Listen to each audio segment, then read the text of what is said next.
మీరు డాన్స్ చేయరు, అక్కడ చాలా చేస్తారు స్టేజ్ మీద. ఏం చేస్తారు చాలా అంటే? చూపిన కొన్ని వీడియోస్ చూపియండి. డాన్స్ లేకుండా ఒకరి మీద ఒకరు పడుకొని డాన్స్ చేయడము. ఇప్పుడు చూడండి అలా కొన్ని అది వాళ్ళు అలా చేస్తున్నారు కాబట్టి వాళ్ళు కూడా అలా అడుగుతున్నారు. ఇప్పుడు నువ్వేమన్నావు మీరు అంటే నేను ఎప్పుడు చేశాను? మీరు అంటే మీరు మీన్స్ ఇప్పుడు ఒక స్టేజ్ డాన్సర్ రా అంటే స్టేజ్ అనేది వస్తుంది కదా, అంటే మీరు అందులో కూడా మీరు కూడా ఒక స్టేజ్ డాన్సర్ నుంచి వచ్చిన వాళ్ళే కదా. స్టేజ్ డాన్సర్ నుంచి వచ్చానంటే ఒకటి, నేను మాది తెలంగాణ వైపు ఏ అలా చేసే వాళ్ళు ఉన్నారు.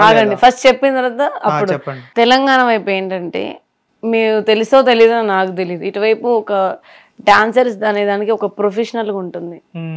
ఈవెంట్స్ ఎప్పుడైనా తెలంగాణలో పబ్లిక్ డేట్స్ జరగడం విన్నారా? తెలంగాణలో డాన్స్ అంటే ఫోక్ డాన్స్ తప్ప వేరేది ఏది తెలీదు ఎవరికి. పబ్లిక్ డేట్స్ అని ఎప్పుడైనా ఇక్కడ తిరునాళ్ళు జరుగుతుందిరా వెళ్దాం అని మన వాళ్ళు తెలంగాణ వాళ్ళు ఎప్పుడైనా చెప్పారు? జరగవు.